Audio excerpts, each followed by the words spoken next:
السلام عليكم ورحمة الله وبركاته. أعوذ بالله من الشيطان الرجيم. بسم الله الرحمن الرحيم.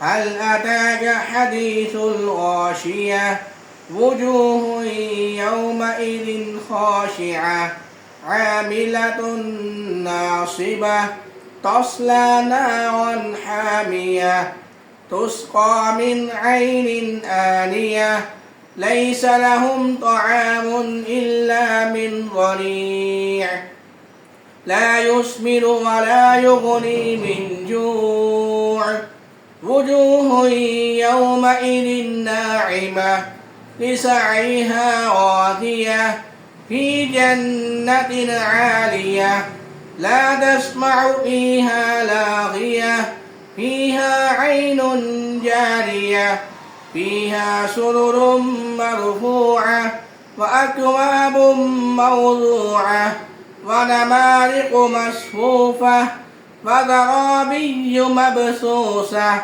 أفلا ينظرون إلى الإبل كيف خلقت وإلى السماء كيف رفعت وإلى الجبال كيف نصبت وإلى الأرض كيف سطحت فذكر إنما أنت مذكر لست عليهم بمسيطر إلا من تولى وكفر فيعذبه الله العذاب الأكبر إن إلينا إيابهم ثم إن علينا حسابهم صدق الله العظيم.